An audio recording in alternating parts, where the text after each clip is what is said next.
Here we have it, the game that started it all. It's Sonic the Hedgehog 1 on the Sega Mega Drive. One of 4 mainline Sonic the Hedgehog titles released on the system. And what an archaic game this is. I was trying to think to myself, how old was I when I received this for Christmas? I think I was around about 8 years old. That would take us to 1994. And I got a system that came with this game. And I also got Castle of Illusion on the same day, which was, well, they're both amazing games. Interestingly enough, they are both games that have Master System counterparts. And also, if you look around online at Sega Master System fans, there is quite a bit of debate. Quite a few people would say that the Master System versions of both those games are better. Well, I'm not in that camp because I wasn't of the Master System generation. But I was amazed when I played this on Christmas Day, and I still think it holds up incredibly well. Now, the thing about these stages here is just how fast you can go. I'm actually not bothering with the special stages really on this playthrough, so I pretty much missed that ring there. Not a massive fan of the special stages, but yeah, Green Hill Zone is so iconic. These are the stages that I think of when I think of Sonic the Hedgehog, and yeah, they're really famous. The thing that really strikes me about these stages is just how fast you can go. You can build up some serious momentum and really fly through them if you know what you're doing. Now, obviously, I'm a little bit rusty, so I can't. I'm not going to be able to speedrun these. What I quite liked was in the Sega Ages version of these games on the Switch, which are really good versions of Sonic 1 and Sonic 2 on the Switch, they actually have like a time trial mode where you can try and see how fast you can get through the Green Hill Zone. But I've not actually tried that out yet because I'm just not fast enough. But it's really fun going online and watching speedrunners who can absolutely zoom through.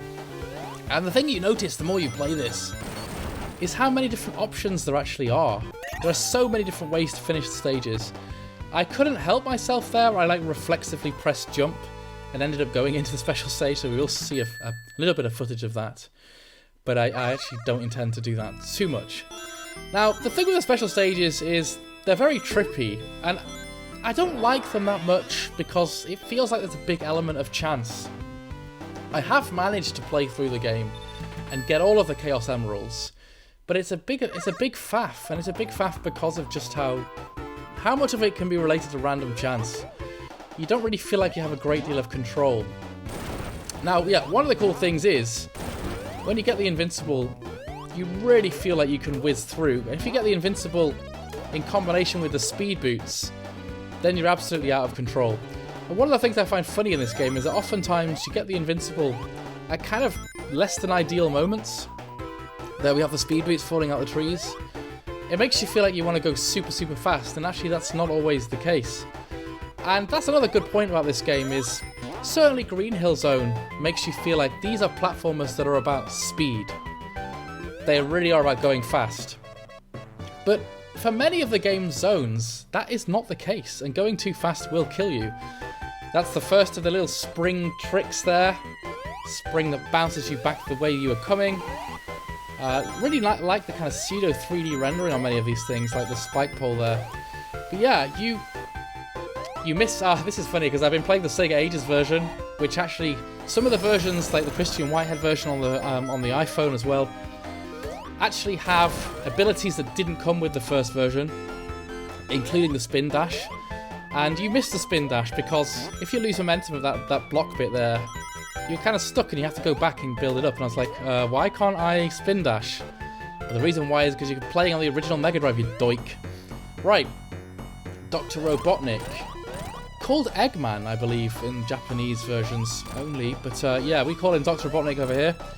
And he basically swings this big boulder at you. And it's quite an easy introduction to him. Most of the bosses are actually quite straightforward in this game, and he goes down pretty easy. But just look at the quality of the animations on the dude. He has a really exasperated look.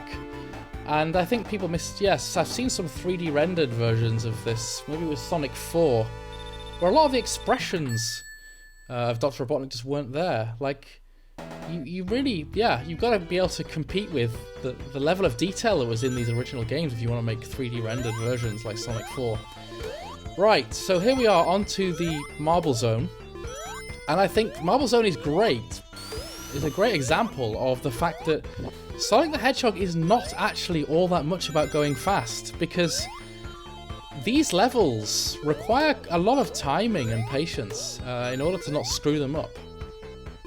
There are lots of hazards, including lava flying out at you, but also lots of areas where you can get squished. This is a very squishy game, and I was quite frightened of a kid of being squished because it's very easily done.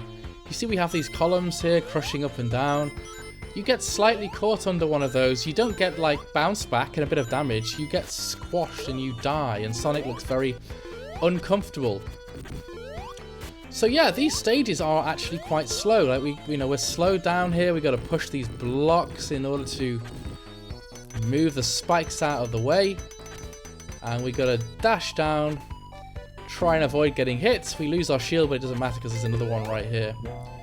And yes, we have the lollipops.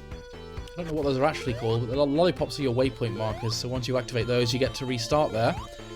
In Sonic 2, those are how you access the special stages. And yeah, here we have very crushy hazards. You've got to be super careful with these, because they can squash you. And here's the first secret area, at least that I know of. Lots and lots of rings, and also an extra life. And once you get above 100 rings, you get extra life as well. So we're up to 7 lives already here. And in my... Yes, no, not there. Bit of platforming needed.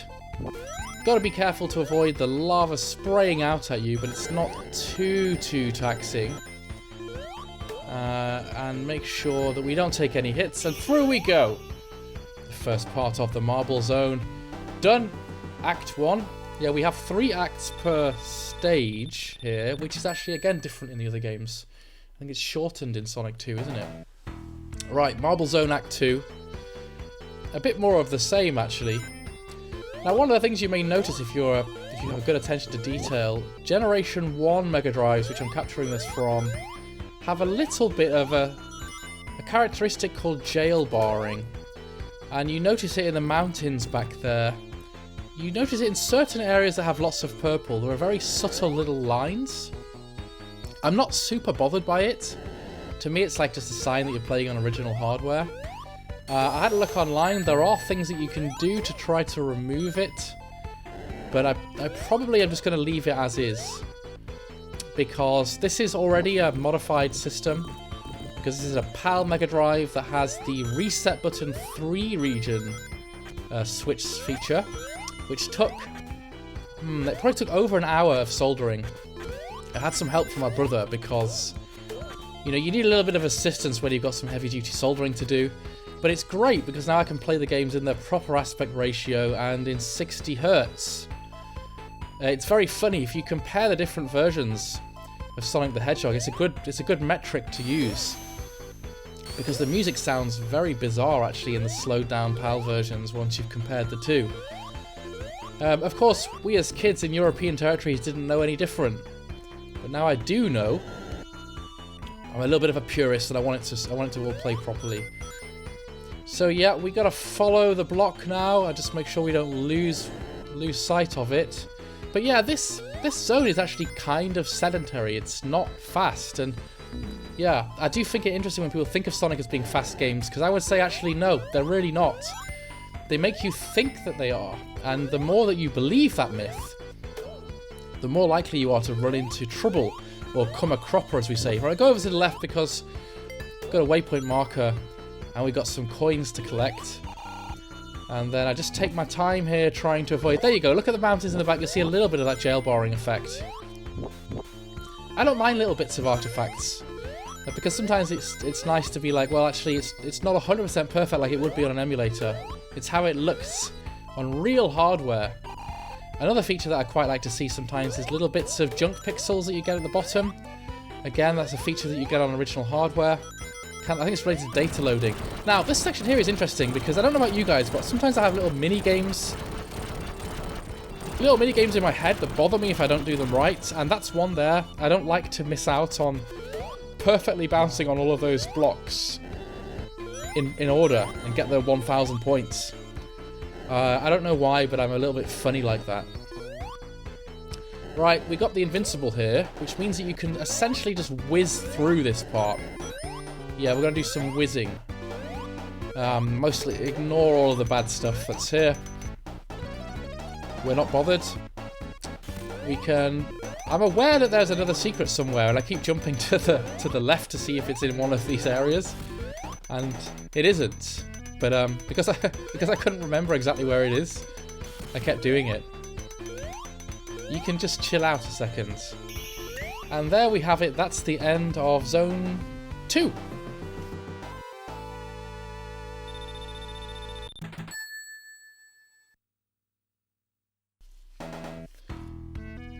Okay, Marble Zone Act 3 now. And again, it is pretty much more of the same. It's another slow burner. There are multiple paths here, and I decide that I want to go back and take the path that I just missed. I want to go inside this little bit here, which may not have been a great idea. I can't remember which one is more difficult, but I immediately start by fluffing it up and taking a hit on the spiky caterpillar. Still checking if there are any secrets in these chalice areas. There aren't. There aren't any secrets in that area.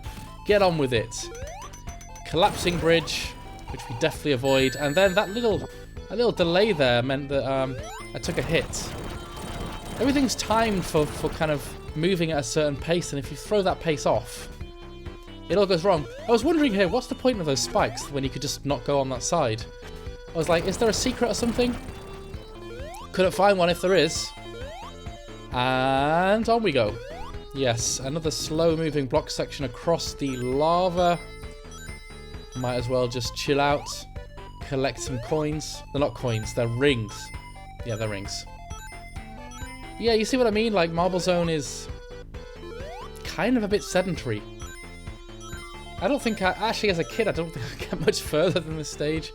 I saw so little of these games when I was younger. It's really quite amazing that they were children's games, but maybe I was just dumb or bad at systems, but I just couldn't get anywhere. Right, here there actually is a secret. Look, see, I do kind of know what I'm doing. Another extra life. And I think this really gets you to bypass quite a lot of the level. So there we go. Get to skip out some stuff. And I don't know what's over that way. But now you just got to be slightly careful not to take these alternating spikes. And yeah, by no means a perfect run. And I am a victim of that thing that happens where once the wheels come off, it's like the confidence goes and I start making more errors. That's how these games get you. It's like, you're not immortal. You're a mere mortal. So this bit here is quite unpleasant. You've got to be really careful with that platforming section. If you drop down, you've got to go all around again. Right. You see what I mean? Confidence now starts to ebb. I start to wonder, are my skills fading? Don't worry, they're not. Right. Let's do Dr. Robotnik round 2. This filled me with dread as a kid, because he sets fire to the ground that you're standing on, which is kind of unpleasant. But it ain't that bad. Just got to dodge back and forth. Take your time, and don't get greedy.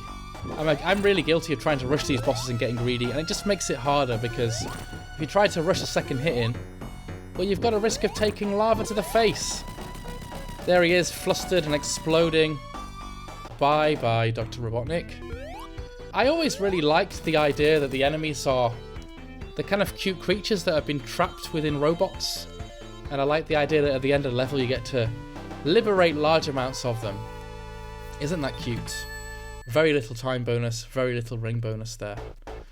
Right, here we go. I like Spring Yard Zone. I love the music. This series on the Mega Drive has some of the best music you will encounter, and it really, really reminds me of this era. And it's very interesting that there is actually... I recently found the genre of music that I think inspired a lot of this stuff. It's called City Pop. If you take a look on YouTube and listen out for some City Pop, it's kind of Japanese pop music, and it all sounds like the 90s, and it all sounds kind of like Sega Mega Drive music. Yeah, those are very nasty enemies there because you can get stuck and end up taking hits. But yeah, I like listening to those albums.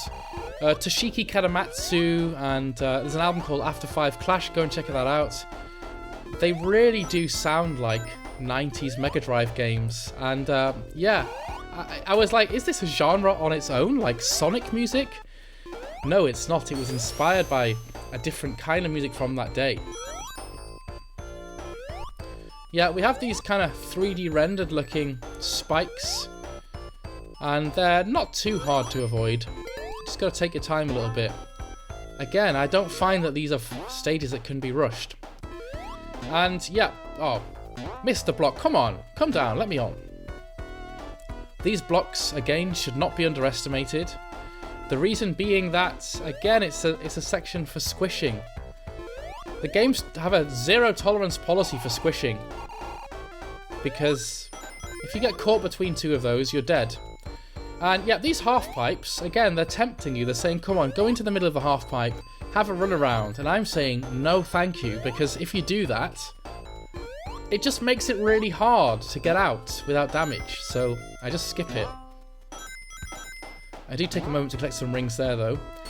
I find those guys are good to kill with a spin dash, rather than jumping on them, because the jumping on them has the risk of getting noodled by their little attacks. That's the technical term. And there we go. Oh, just narrowly avoid the ring. I don't want to do those nasty special stages. But if you jump in a perfect arc, you get like different splashes of points there. You can get up to 10,000 points. But Spring Yard Zone Act 1 goes down pretty well. This bit here is quite fun.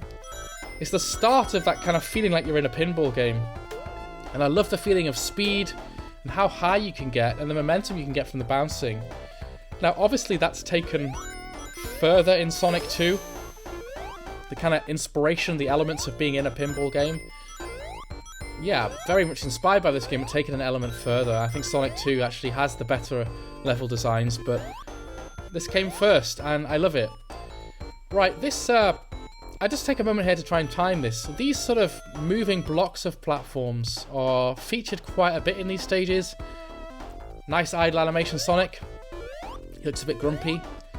And yeah, you can come a cropper. You can get squished between them, and you can also miss them. But I like to take this little route up to the top left because there's an invincible, and there's quite a nice gathering of coins. Not coins, rings. God, you're mixing your franchises, dude. Not always the easiest to see what's down below you, but it doesn't matter. But yes, you see that bit there? If I time that wrong, you can actually get squished between the blocks and the wall. Very gnarly, dude. I could do with collecting a few more of those rings to get the 100. This bit here is fun, because if you want to get the shield, you've got to get absolutely mashed between the bouncy bits and the springs. Poor Sonic must be feeling a little bit nauseous and developing mild contusions. But we're through. Always worth getting the shield because it protects you from losing precious rings. Yeah, I like to let this boulder pass so that I can jump up and get a few more rings. And I'm thinking I'm very near to the 100 for the extra life. Yeah, this bit here, I can't remember if you die if you fall off, but certainly on the later stages, I think it's the next stage, you do. So you've got to kind of take your time. Again, just reiterating the fact that these are not fast games. They're mixtures of fast and cautious. Just showing off the idle animation again for shits and giggles. And, yep, some more jail barring effects. Is it annoying me? Maybe it is. Maybe I need to fiddle with it. I think there's a pin inside the Mega Drive that you can bend to do that. And this bit here, you can get caught between these two if you're not careful. There we go! We get the victorious music. And we get the extra life. And again, I couldn't help myself, so I hit the special stage. It's alright, you can have a quick look at it, but I don't want to waste too much time in the special stages. Maybe that's a different run for a different day. Yeah, I just find them to be a little bit tossed around in the wind. Like, you can't... It's very difficult to coordinate and to know which direction you're going in. They can be useful, though, if you want extra lives. Actually, continues, too. You get continues. But we don't need continues because we're going to nail this and do a 1 credit complete. Meaning we have no requirements for continues. Right, we get some momentum going. And start straight with a bouncy section. I want the shield, I'm thinking, so I just try and curve myself in. No rings, though, for a little bit. Very nervous in this game without rings. And I immediately throw away that shield that I got myself. Just by being uncautious. I should have been a cautious Carol. I really enjoy the foreground-background interplay, by the way. I like the cityscapes that you have in Mega Drive games. Streets of Rage, Sonic the Hedgehog. They have those really beautiful little buildings dotted in the back with lights on them. Looks even better in nighttime scenes. Again, it's part of that nostalgia. Here we now have the half pipes, but the half pipes incorporate 2 spikes, and I still decide it would be prudent and best to avoid them. And here I went the wrong way. You don't want to go down, you want to go up. You doik! Shouting at myself. Let's go up. Now I'm getting impatient and jumping on the spot. Up we go.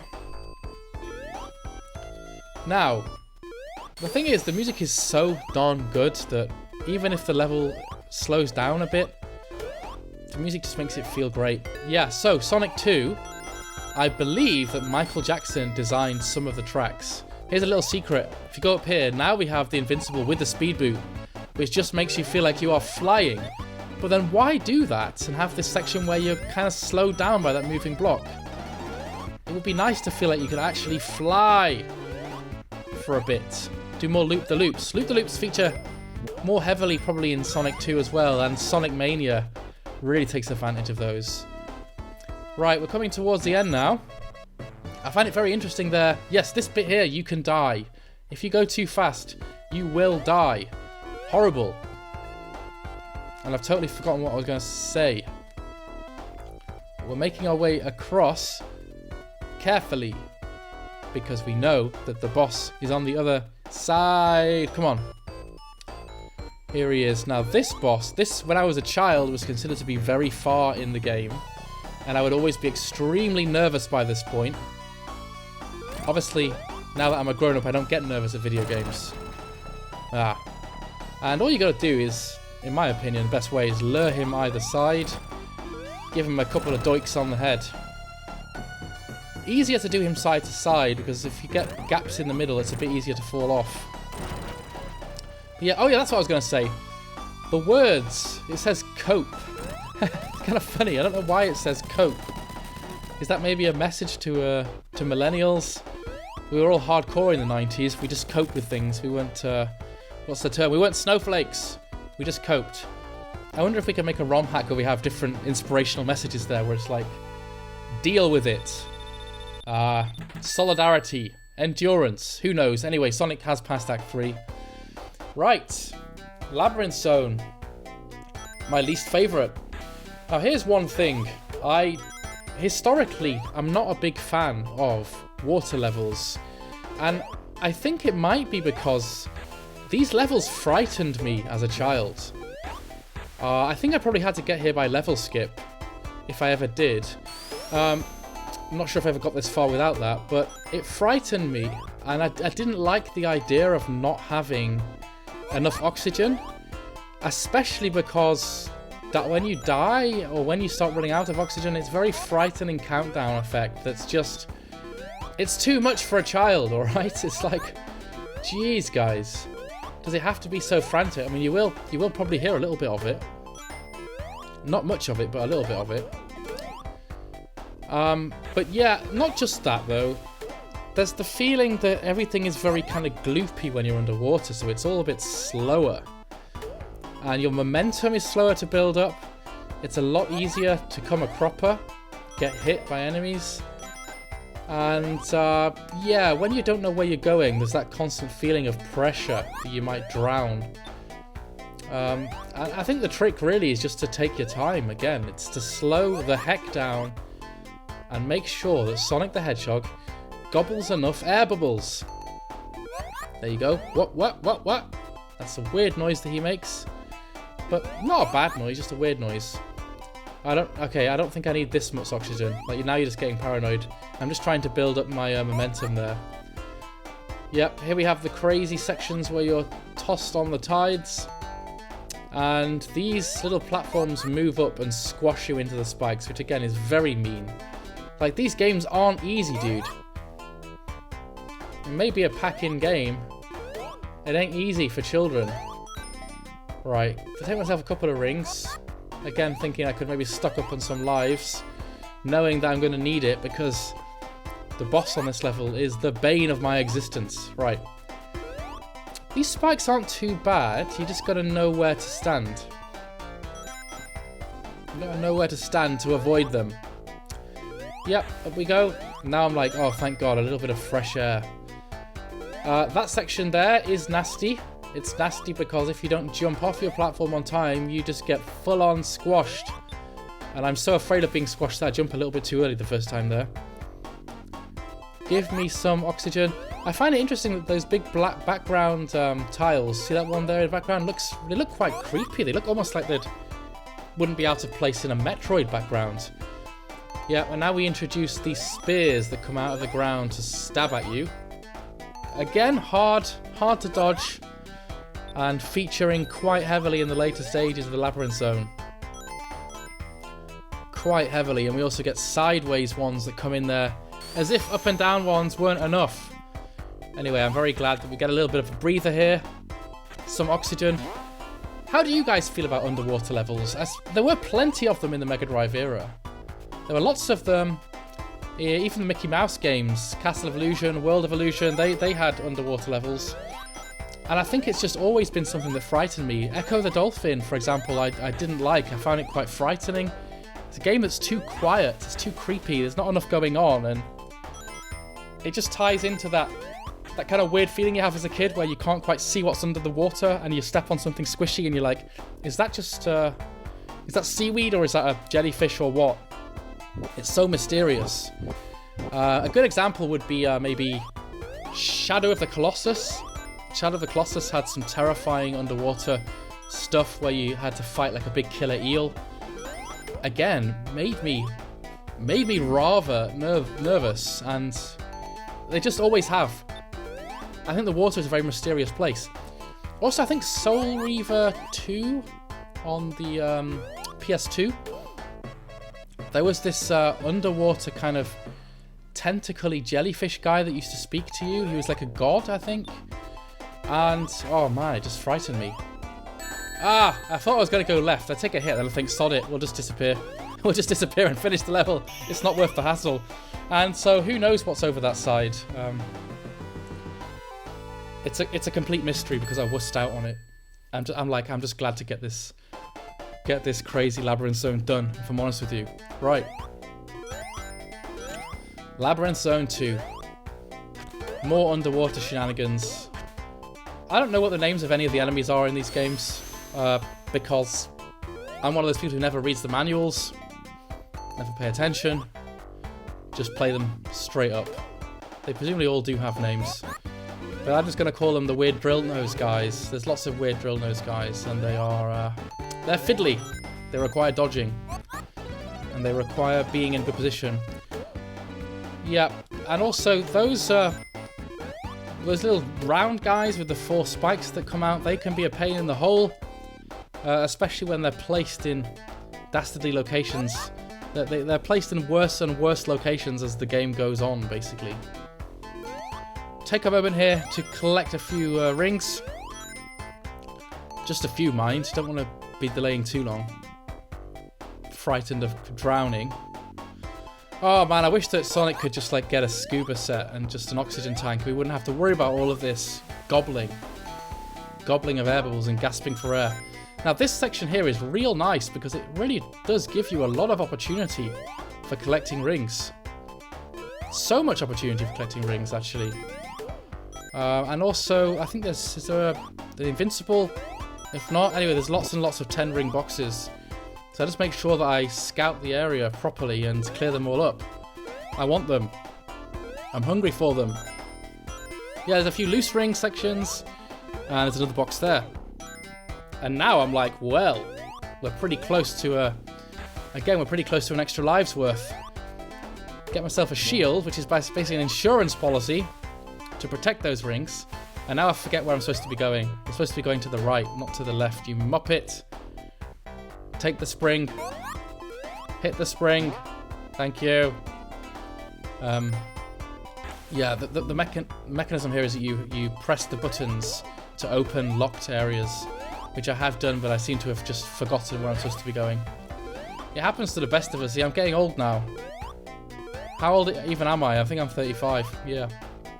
And that's amazing to think how long I've been playing this game for, right? I'm 35 now, and I was like 8 when I first played this, and I'm still doing it. Don't you ever get bored? This is nice. A nice little gift here. A gift of invincible, so that I can just ignore these horrible spikes for a little bit. And I only need 5 more rings to get myself a big juicy one up and get the 12. You can get down. See, I can't remember if you still need air when you're invincible or not. I think that you do, so I'd stop and get some. And here, you've got to start running a little bit earlier than the spike's disappearance because you need momentum. It's very thick and treacly, the mechanics here. The momentum builds super slowly under the water. Right here, this guy. What a horrible place to place that. Because you've got to jump really carefully. And another little tip. If you happen to jump and hit into an air bubble during that, and then bump into him, you'll take a hit. It's gnarly, dude. Yeah, then I remember I can duck here. And then I just accidentally don't. Great. And look at the level of slowdown. I actually, when I was playing through this a few times on Sega Ages, thought that was a problem with the Sega Ages port. I was like, I don't remember there being that much slowdown. But no, truth be told, this is on original hardware. There is that much slowdown when you spill your rings. Crazy, isn't it, actually? I wonder if any of the more modern ports, like the mobile versions, the Christian Whitehead mobile versions, have that in there, because it's pretty gnarly level of slowdown. I was looking at like what is the best version of this, what is the best port, so there were some fully HD widescreen versions that came out by Christian Whitehead on iOS and Android. They're not really available on PC or Steam or Mac, but you can port them. But I had a look at it, you've got to faff around with a little GitHub stuff, which I just didn't feel like doing, but I would like to, because the Sega Ages, it features a stretched widescreen. It's not the same. Like, I'm a bit of a purist. I hate stretched 4:3 games. Anyway, there's 2 ways to get off here. First one gets you a shield, and the second one gets you this button. I just press down and jump, and you whiz off. And then I accidentally don't jump far enough there and get caught in the slipstream again. No! Right, do it properly this time. All the way through. I seem to remember as a kid, like, just getting stuck there and going round and round and round. Oh, cheap loss of the shield. Well, this is the kind of cheap stuff that can happen to you on this stage. And, yeah. This section here is a couple of paths. If you can do it good, use your words.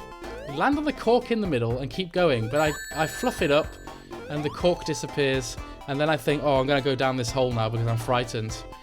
And this was bad, basically. I left myself super vulnerable by that mistake, because now I'm thinking, like, are there any more rings to collect? And none materialize, and it super stresses me out, because the end of this level is my kryptonite, and it's so much easier if you have a shield and a ring. And there aren't any. There just aren't any rings. And here is that music. This is literally the worst. That sound still fills me with abject terror. It is as bad as it ever was when I was a child. And I'm a grown-ass man in my 30s. Oh, why? Why is it so frightening? Can we have a modded version that takes the drowning out, or makes the drowning sound softer? But yeah, look how few rings there are. Like, I must have just gone the wrong way. But the further along I go, the more anxious I'm getting, because I'm like, I know that I kind of are gonna need some. I'm gonna need some desperately. And there aren't any. So this is starting the ascent now towards the boss. Thankfully, the bubbles track all the way up, so you can collect them. Yep, here's the waypoint before the boss, and then you've got to balance on these corks, and I'm like, oh my god, dude. Just no rings? Just no rings at all? Starting to feel the pressure. Now, I don't know if you guys have Achilles heels sections in games, get parts that make you unduly stressed, maybe because of problems in the past. Like, many people tell me, my friend Alid, who can play this game really well, tells me this section is not that hard, but I've got a complex about it, and there's something that makes me nervous, and I tense up, and because I'm all tensed up for this boss, I screw it up. So here we go, this is the first attempt. Here is Robotnik, he shoots off up, and I know in the back of my head, if you're slow, the water comes up and gets you, but you also have to wait for the spikes to retract. So I'm feeling a degree of pressure. I'm trying to time it. And I'm like, oh, no, now the water's coming. So I'm already feeling extra stressed because I don't want to drown. And I start to get a little nervous. And I actually very nearly make it. But then I take a hit here. And I'm like, that's okay. That's okay. It still can be done. And I even jump up because I'm panicking about oxygen. And I forget that there's a spike at the top. Like, how do I forget that? And then what I do is waste loads of lives. So I'm just going to cut here to the time that I got it right. I think I went from 11 lives to 8. So you can see that I've had 3 failed attempts before I finally got it right. Because I just became really stressed. But yeah, I some reason didn't see that last spike. And yeah, when I was practicing it on Sega Ages, I had to save state this section and make sure that I could get it. And yeah, it doesn't matter how many times you practice. When you're recording, things go wrong. So here's how you're supposed to do it, sort of. You do have to wait for the spikes to retract. You've got no option. You got to wait at certain moments and go at others, obviously. Just about managed to dodge the lava there. And now I'm like, hurry up and come out. Doesn't matter if the water comes. You've got enough oxygen. And that's all you have to do. I just had to wait at that last spike, but I panicked. Funny, I don't know if you can actually kill Robotnik here. Maybe you can, but I don't manage to do it. God, now I'm breathing a sigh of relief and I'm like, thank God that whole stage is gone. The underwater stuff has ended. And now we get another of my favourite stages, the Starlight Zone. Listen to that music, dude. I'm clicking my fingers here. This music is so upbeat. And I guess... yeah, I don't know, like, I don't even know that the difficulty ramps up here. Like, obviously it's meant to be a harder stage than the last one. I don't find it that way. I suppose if you go on the lower route it can be. And I think I do accidentally go on the lower route here. It's best to stay on the higher routes, then you've got less risk of falling off. But it's quite interesting that the buildings in the background here look very normal. It's like, what are you on a construction site? Like, this is actually very thematically different from, say, the Green Hill Zone at the start, isn't it? Like, Sonic now goes to visit a construction site. Goes to help out on some scaffolding. Sonic's got a part-time job as a builder now, basically. But I love the colour palette that's used. I love the street light effects on those windows in the background. And, oh man, that music. That music. Yeah, but it's... I feel like once you're at this point, you're kind of on the home stretch. Lots of moving platforms and whatnot. Nice music. Oh, maybe I should do a cover of this. Right, yeah, well, I'm not super certain of which way to go because every time I play this, I end up going a different route. Which is one of the nice things, actually. There's a lot of replayability here. Perhaps compared to some other platform game franchises of the time. You can go many different ways. Get myself a ring box, and now I'm thinking left or right. It's obviously left and then right, he says, and I end up going in circles. Look at the tricks this plays on you. You've got to bump up on the platforms above you to get them to come down. It's like ringing a little doorbell. Come on, let me in. And that first stage does go by really quite fast. First act, even. The first act of that stage is what I mean. It ain't that long, is it? But it's pleasant. It's short and sweet. Get the spring. Go on, I dare you. Look how high you can go. And then you just come down and don't really do anything with it. I'm not sure if there is anything to be gained. I always like going into the ball when I'm going fast. It gives me a sense of speed. Now, here is an area where, on Sega Ages, I would have been able to do a spin dash. And it's actually quite nice. Sometimes you lose momentum at the wrong point, and you just think, if I could just build that back up, it'd be great. I think overall this game is enhanced by that. And it gets a little bit more annoying, actually, a little bit further on, where I do just get a bit stuck. Yeah, there. So now I'm stuck on a low route, and I'm like, I don't want to be on a low route. But I've got no way of getting up without momentum. Here we have the mechanic of the bouncy seesaws, which I'm just getting myself familiar with this time. And like, you got to stand right on the end and get it right. and then you get a big launch when you do. But obviously it took me a little bit of working out. There we go. And again, look at that cityscape in the background. Backgrounds are so nice. It matters how close to the edge you are, basically, how high you bump. I don't know if there's a way of killing those explodey boys, as they're officially known. And now here again, we're like, why is this so hard? I just have a little special moment going up and down this ramp, and I'm like, why can I not just charge a spin dash? And yeah, this causes me about as much trouble as the labyrinth zone did. Look at it.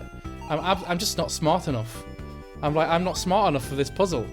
It's just causing me untold levels of displeasure. And I'm like, what about have I broken the game? Am I going to need to abandon my run here? Like, is this just how bad it's become? You know, just talk amongst yourselves. Enjoy the backgrounds. Listen to the jazzy music. I actually can't remember how I get out of this. I think that what I need to do is to actually just do a jump. Yeah, no, don't try and run into the fan. You just got to do a jump at the right point, mate. Yep, no, go the other way. It's like watching a blue bottle trying to get out of a window. You're like, oh, up a bit, down a bit, up a bit, down a bit. Maybe there we go. Well done. I give you a round of applause for that really overly dramatic ending to Act 2 that didn't need to happen. That's why we needed a spin dash in this version, guys. Or maybe it's just that I'm very special. Right, Act 3. We're nearly there. We're on the home stretch. Do any more embarrassing moments like that happen? I don't think they do, but I wouldn't put it past me because I am a very special person. Special in inverted commas. Yeah, get stuck again. And then I'm like, should I just bail on it and go the other way? Look how much trouble these... Oh man, I just lose hope and go, oh, I gotta go down, guys. I don't need that route. Problem with the down route is that you kind of gotta wait for these bad boys to explode. I don't know of any other way of doing it. Yeah, let them explode. And now we're like, let's work our way back up. Let's do it. That's a bit gnarly. And I get a KO because of that very gnarly little section there. I'm not sure how to do that, but this time I'm like, ah. Now I'm prepared. I know that when I bounce, I need to bounce and land high up. Like this. Not easy to know that first time round. Like, you don't get a lot of reaction time there. It's okay. We learn from our mistakes here. That's all that you can ask for, right? Up you go. Let's get on to higher ground. Higher ground is always safer. And now I'm like, how do I get this invincible without taking a hit? I'll be damned if I know. Yeah, you need to go springing up. Come on, up you come. Up you come. Yeah, I don't know how helpful the invincible really is either, actually. Like, they come at moments where you don't need them. Yeah, there's another example of a section where I lost the momentum at the wrong point, and then I'm like, oh, you have to run all the way around again. Oh, just about. Well done. Well done, you did it. And now I also have to build up some momentum again. There we go. Maybe I should play through the Sega Ages version and just show you how much of a luxury the spin dash is for you kids who started playing only at Sonic 2. What a treat that was. I don't remember when the drop dash came in. That was probably later. All of those feature in Sonic Mania, which is a very Sonic Mania, sorry. That's a very good game. Really good game. True to form. It's what we needed. Someone just making a Sonic game that feels like the true heart of the series did back in the day. Because many of the 3D ones just didn't cut the mustard. Right. Down you go. Come on, stop messing around. Oh, look at the slowdown. It's agonizing how much it slows down. Somehow I just don't remember that as a kid. Anyway, it doesn't matter. Now you've got to work out how to fire his own bombs back at him, as demonstrated expertly. Actually, you don't have to do that. You can also bounce yourself up. But again, I have to do a little bit of a few calibrating noodles just to get my rhythm, and then I think I get it here. No, I don't. I still don't get it. I also plonked one on my own head. Yeah, you're still not getting it. Come on, you can do this. Here we go. Yeah. Yeah, when you get your timing right, you can actually immediately redirect the one on the right back on him. Anyway, I think I start getting the hang of it sort of now. And yep. mostly got the hang of it. You can probably do this much faster if you're actually like really good at the game. I was gonna say if you're good at the game, but come on, I'm all right. I still beat it. Give me a little credit. I'm like thinking now, how many more hits does he have? I've only got one ring. Don't fluff this up, dude. Don't fluff it up. Come on. Come on. I think he takes... Does he take 7 hits? I haven't been counting. I think he takes the same number of hits during each stage, but he may not do. Like, answers on a postcard, please. Right, come on. Come on, come on, come on. Take it. Bye-bye, Dr. Robotnik. Dr. Eggman. Uh-oh. That can only mean one thing. That can only mean that we're now up to the final stage, which is an absolute beast. Yep. Bye-bye. Yeah, this stage is gnarly. Scrap Brain Zone. Oh, now I'm feeling the pressure. Yeah, see the little flaps that open and close? Everything's just lethal. It's like, you thought we were messing around? We weren't messing around, guys. Everything in this game is lethal. Don't underestimate it. So yeah, it's like kind of a gadgetry theme, isn't it? Everything's electronic. We got PCBs in the background and circuit boards and flames and mad scientist themed things. Lots of mad scientist oh, don't get that! Yeah, that's not the right way to go, dude. Jump! So yeah, remember when I said I was a bit frightened of getting squashed? There's lots of squashy stuff on this level. These are insta-kill. Insta-kill blocks. Like, if you were running a lab, why would you make it so hazardous, dude? Like, you need some health and safety inspection. Look, you got open sores just running around the ground. Like, this lab cannot be FDA approved. It's dangerous. Yeah, those are little... What are they called? Those little platforms disappear as soon as you step on them, so you got to be quick. And that, I'm thinking now, is a really, really evil place to have an open flame. Again, I'm marking that down on my safety inspection of this laboratory. Naked flames next to lab equipment, like, oh, it's all going on, mate. Also, we have these... What are those? Those are like Tesla coils. They look like Van de Graaff generators. But they're sort of open Tesla coils. And, yeah, the platforms are very flippy. Require a bit of timing. But not that bit there's not too bad, but they can get worse. And now I'm like, oh man, I need some rings. So that's the first time you see these kind of... I don't know what they are. They are kind of like kangaroos, right? Except that instead of having joeys in their pouches, they have bombs. Oh, and I was very lucky there because it looked like a bomb hit me, but somehow it sort of didn't. Anyway, I managed to clear those dudes. And now I'm thinking there's only 2 stages left to go.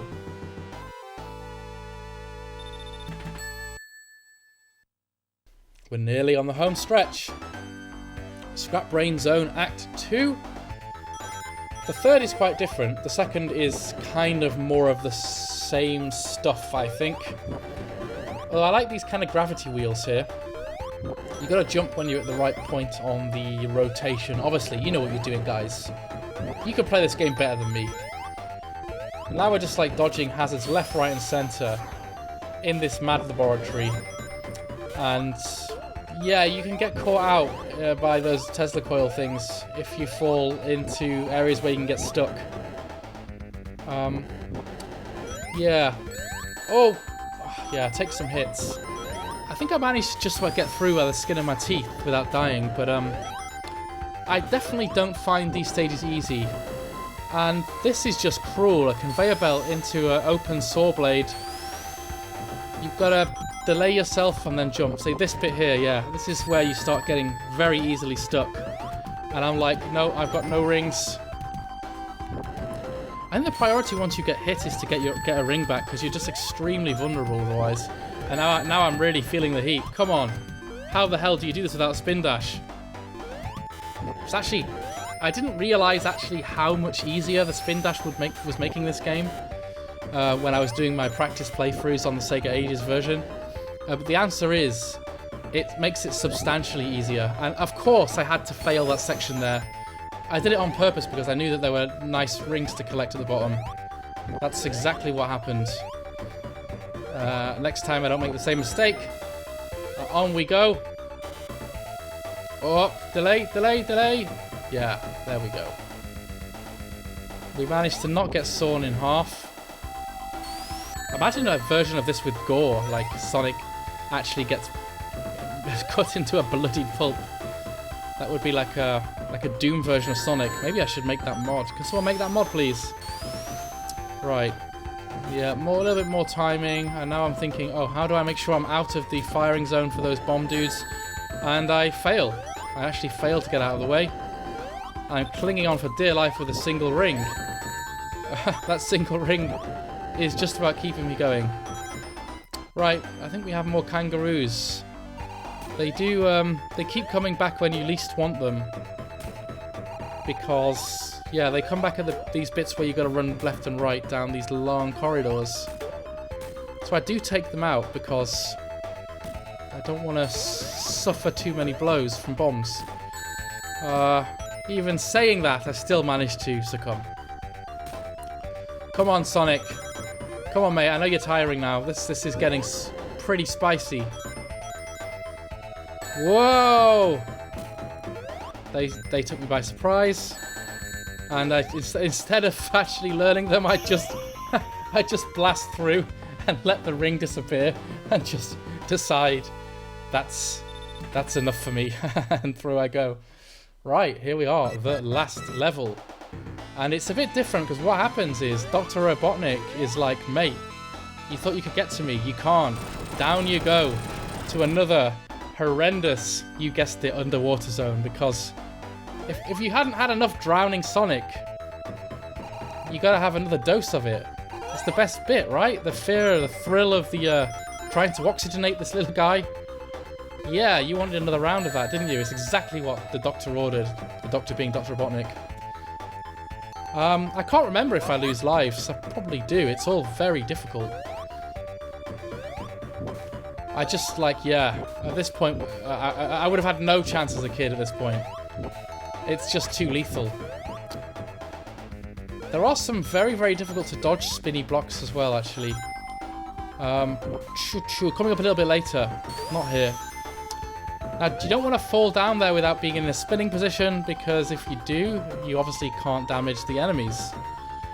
And yeah, the thing you notice is the water is now purple, which means it's like super deadly or something.